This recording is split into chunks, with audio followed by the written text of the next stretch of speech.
Hello guys, welcome back to my channel আমার রান্নাঘর। তো রোজকার মতো আজকেও কিন্তু একটা দারুণ ইউনিক রেসিপি নিয়ে তোমাদের কাছে চলে এসেছি।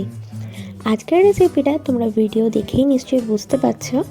তো ক্যাপসিকাম কিন্তু আমরা সবাই খাই, তবে এরকম একটা ইউনিক রেসিপি কিন্তু সকালের ব্রেকফাস্ট বা সন্ধ্যার টিফিনে হলে একদম দারুণ হয়। তো চলো ঝটপট বানিয়ে ফেলো দারুণ সুন্দর ইউনিক রেসিপি। তো তোমাদের সাথে শেয়ার করে নিচ্ছি আমি এটা কীভাবে রেসিপিটা তৈরি করেছি। তো আমি এখানে ফার্স্টেই একটা বড় ক্যাপসিকামকে মাঝখান থেকে কেটে ভেতরের যে বীজগুলো ছিল সেগুলোকে বার করে নিয়েছি।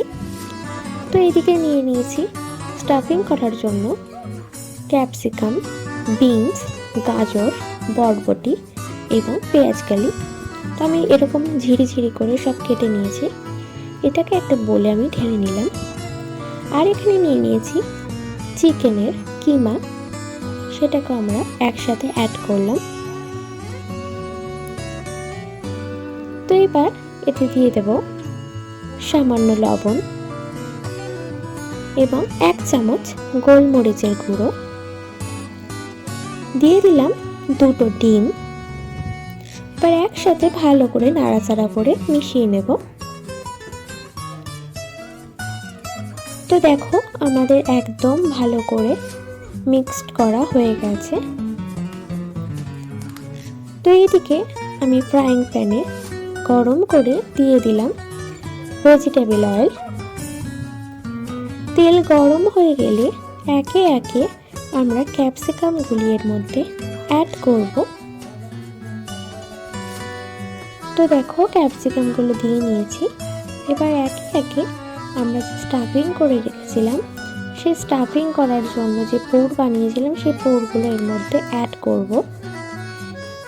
এইভাবে চামচে করে করে আস্তে আস্তে কিন্তু সব ক্যাপসিকামের ভেতর স্টাফিং করতে হবে। এটা কিন্তু খুব নিখুঁত কাজ, তাই বেশি হুড়োহুড়ি করলে কিন্তু বাইরে বেরিয়ে পড়ে যেতে পারে। তো আমি কিন্তু একদম হালকা হাতে সব স্টাফিংগুলো করছি। যখন করবেন গ্যাসের ফ্লেম একদম লোতে রেখে করতে হবে।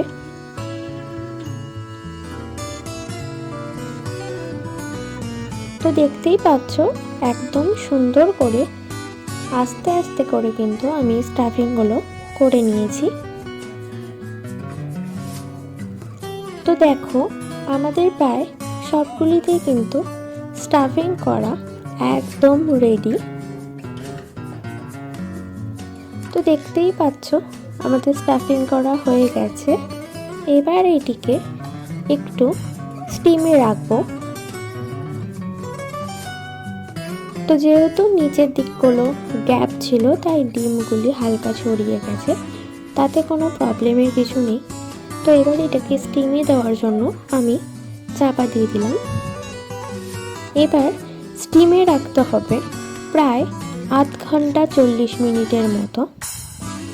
একদম লো ফ্লেমে রেখে আমি দেখো স্টিমে রেখেছি। সাইডে দেখে বুঝতেই পারছ অনেকটা পরিমাণে জল বেরিয়েছে এর থেকে।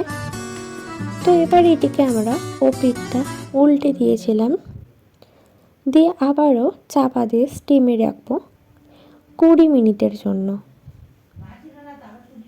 তো দেখো আমাদের 20 মিনিট হয়ে গেছে। এবার এটিকে আমরা সার্ভ করে নিয়েছি।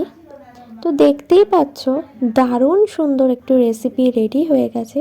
তো তোমাদের যদি আজকের এই রেসিপিটি ভালো লেগে থাকে প্লিজ আমার চ্যানেলটিকে লাইক অ্যান্ড সাবস্ক্রাইব করতে কিন্তু একদম ভুলো না। তো আজকের রেসিপি একদম রেডি। তো ঝটপট বাড়িতে এরকম সুন্দর রেসিপি বানিয়ে ফেলো। Bye bye.